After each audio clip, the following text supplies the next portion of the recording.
પ્રકરણ 38 ત્રાજવા.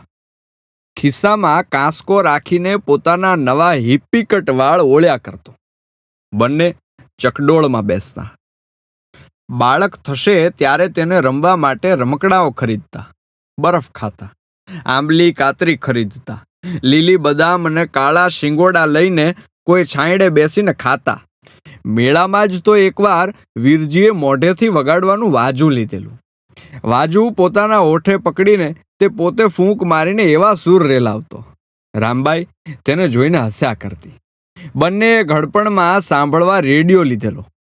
એકવાર મેળામાં બંને ત્રાજવા પડાવવા ગયેલા. વીરજીએ પોતાના કાંડાથી ઉપર એક શબ્દ લખાવ્યો, રામ. રામબાઈ એ શબ્દ જોઈને ચૂપ થઈ ગયેલી.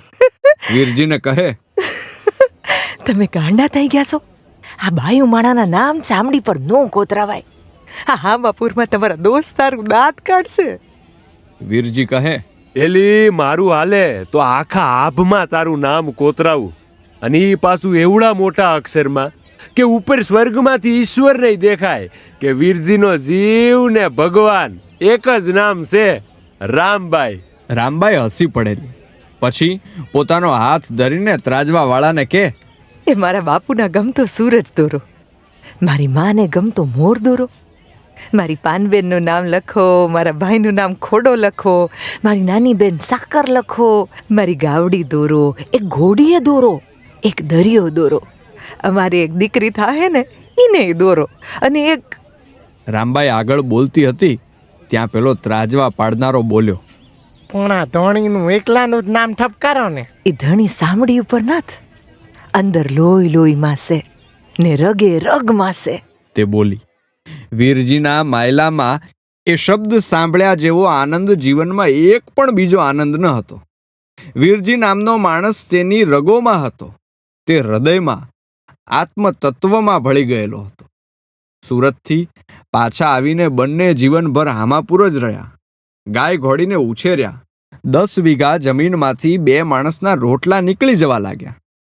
એ માનવી પાસે પદાર્થ ન હતા, પણ ચૈતન્ય આખા અસ્તિત્વમાં છલકાતું હતું. રૂપિયા ન હતા ત્યારે પણ ઈશ્ક હતો. પેટ ભૂખ્યા હતા ત્યારે પણ વરસાદમાં ખેતર વચ્ચે બંને ગરબા રમી લેતા. 36 વર્ષની થઈ તો પણ રામબાઈને બાળક ન થયું. કોઈએ તો વાત ફેલાવી હતી કે રામબાઈ છોકરાઓમાં નજર નાખે છે. છોકરાને કપાળે અને કાન પાછળ કાળું ટીલું કરીને જ ઘર બહાર મોકલવા. જગત ક્યાં જાણતું હતું કે રામબાઈ કેવા કેવા સમય સંજોગ ભોગવી ચૂકેલી. કોઈ તેને ગાંડી કહે તો કોઈ વળગતી ડાકણ, કોઈ તેને વાંજણી કહે તો કોઈ બાળક ભરખતી માંગણ. કોઈના લગ્નની જાન જતી હોય અને રસ્તામાં રામબાઈ સામે મળે તો આખી જાન મોટો નિસાસો નાખે. અભાગણી સામે મળી. અભાગણીનું મોઢું જોઈને છોકરો પરણવા જાય તો જિંદગીભર દુઃખ રહે. રસ્તે આગળ જઈને વરરાજાની માં ભગવાનને માનતા કરી લે, હે ભગવાન, મારા દીકરાને આવા હારા કામમાં વાંજ્યું ને અભાગ્યું માણસ મળ્યું, પણ મારા દીકરાને પાયર ઉતારજે હો, હું તને લાપસી માનું. આખું ગામ ખરાબ ન હતું. દરેક માણસ રામબાઈને ગાળો પણ ન દેતું. કોઈ દયા ખાતું, કોઈ ગાળો દેતું. કોઈ રામબાઈના ઘરે ઘી કે બાજરાનો લોટ માંગવા આવતું, તો કોઈ રામબાઈના ઘર તરફ નીકળતા પણ ડરતું. નદીને ઘાટે પાણી ભરતી રામબાઈ પાણીને સ્પર્શે એ અમુક સ્ત્રીઓને ન ગમતું. રામબાઈ પાણીમાં નાહવા ન જઈ શકે. તેને કોઈ ગાગર કે હાંડો ભરી આપે અને તેને કાંઠે બેસીને નાહી લેવાનું. ગાગર ભરીને પાણી ઘરે લઈ જવાનું અને કપડાં ઘરે ધોઈ લેવાનું. ઘણા સારા માણસ દિવાળી કે બેસતા વર્ષની વહેલી સવારે રામ રામ કરવા આવે અને કહેતા જતા, ભાઈ વીરજી, મુંજામાં એકવાર સાળંગપુરના હનુમાનજીની માનતા કર, શેર માટેની ખોટ એ પૂરી કરશે.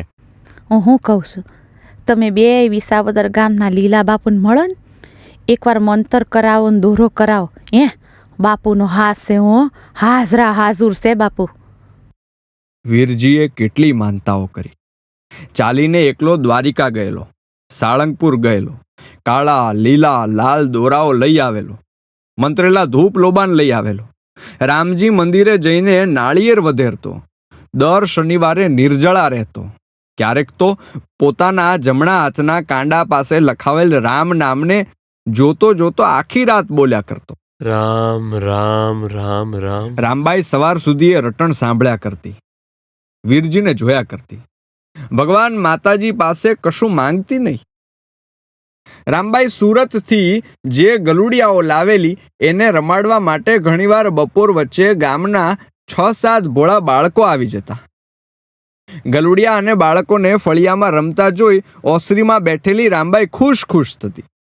બાળકો પાસે જતી નહીં, ખૂબ ડરતી. જો કોઈ બાળકને ભવિષ્યમાં કશું પણ થાય તો નામ રામબાઈનું આવે. છતાં થોડી વાર થાય અને મંદિરેથી કોઈ વૃદ્ધ આવે અને બધા બાળકોને ભગાડી મૂકે. રામબાઈ એ વૃદ્ધની લાજ કાઢીને ઘરમાં જતી રહે. પેલો વૃદ્ધ ફળિયામાંથી કશુંક બબડતો મંદિરે પાછો જતો રહે. તે વીરજીને કહેતી નહીં. વીરજી ખેતરેથી ઘરે આવે અને રામબાઈની રડેલી આંખોને જોઈને તેને પોતાની છાતીમાં સમાવી લે.